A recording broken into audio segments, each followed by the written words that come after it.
One thing that people are going to learn, folks, never, ever trust a communist. Kamala Harris is a communist. She comes from a family of communists on both sides of her family, with her mother being a communist, her father, a well-known communist as well.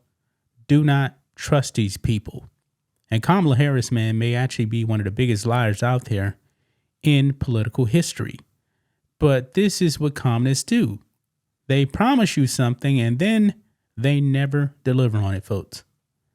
Well, it's a bad time, guys, to actually be an employee of the Kamala Harris campaign. Why?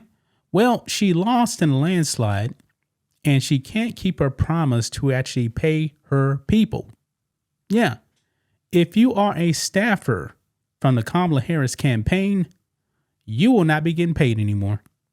And you may be thinking, wait a minute. She lost in the election. It's over. No, she did lose. That's true. But she actually promised to pay these people until the end of the year. And it's not going to happen, guys. They have already stopped paying these staffers. Now, you know what? These people are actually going to have to go out there and get a job.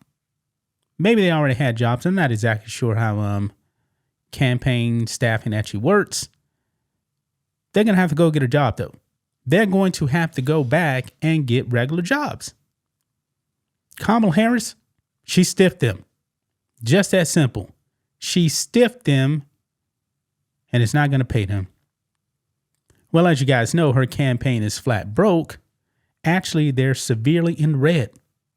$20 million in the red.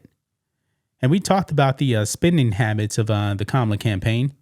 It was a disaster. I mean, she wasted money. She was out there buying support from celebrities. Why in the world does Kamala need to pay Beyonce $10 million for a 4-minute endorsement? $10 million.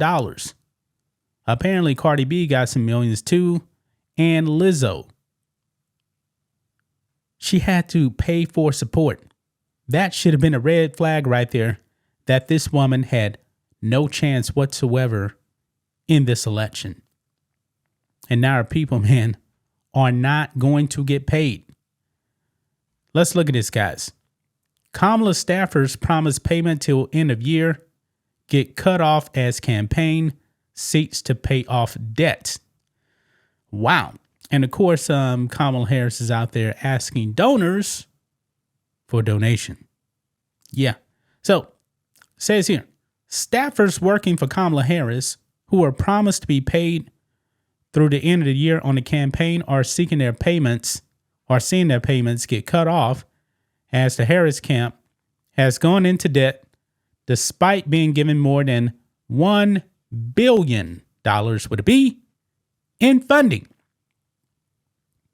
Kamala Harris is still making appeals to donors, asking for more money, even though the election is over and she lost, per Politico. Now, the thing is, man, why in the world would you actually donate a dime to Kamala Harris for what? She lost. The election's over with. Adrian Hemmon, a Michigan-based Democratic strategist, told the outlet, quote, "The Harris campaign certainly spent more than they raised and is now busy trying to fundraise." Man, the Democratic Party has been using Harris's email list, sending appeals to small dollar donors asking for cash. So people like you and me, who in their right mind would actually give her any money? Maybe some people, gave $5 to the campaign, $20, whatever, during the election. But they're probably going to be blindsided. They're going to be like, wait a minute, you lost. Why in the world should I actually give you money now? And I don't think these small dollar donors actually care about her debt. More than likely they don't. But there's no upside to those small dollar donors anymore. Their candidate lost. She can't do anything for them. So why should they actually give her any money? Doesn't make sense. The campaign has also gotten in contact with larger donors in order to shore up funds to pay their debts.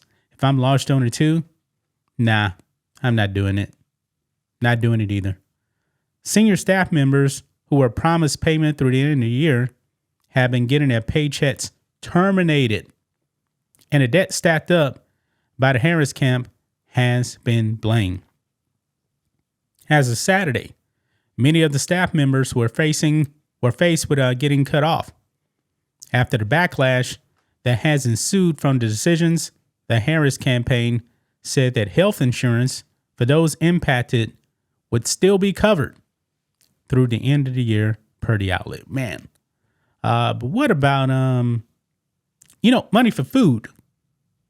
This was their job. But they're going to get the health insurance. Wow.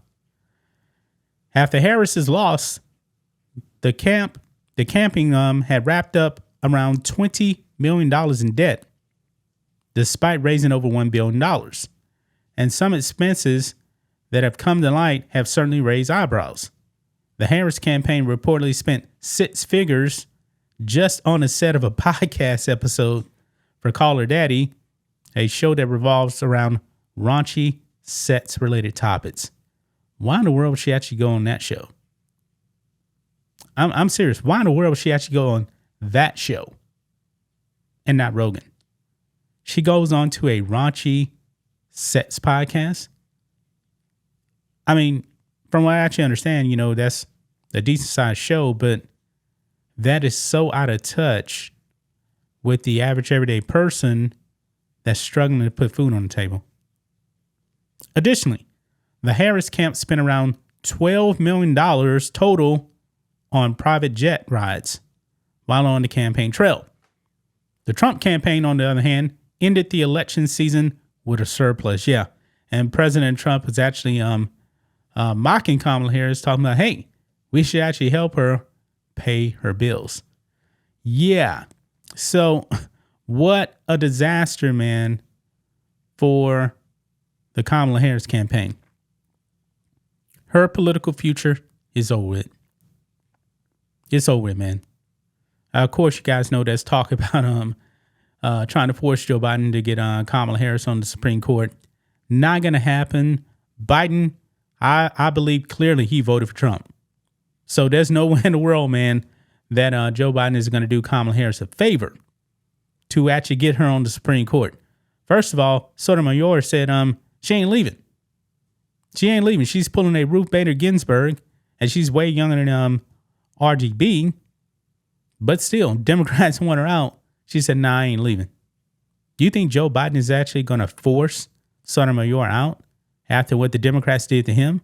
And also, even if that did happen, and Joe Biden nominated Kamala Harris, she's not getting in. Because Joe Manchin ain't going for this, man. He's not going for it, and Kamala Harris herself cannot break the tie. So, there you have it, guys. There you have it, man.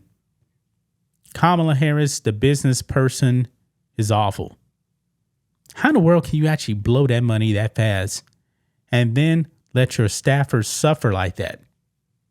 That is bad, man. That is really, really bad, folks. But that's just my thoughts on this. What do you guys think of this?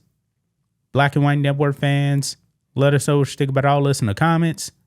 Make sure to subscribe to the channel. And we'll catch you next time.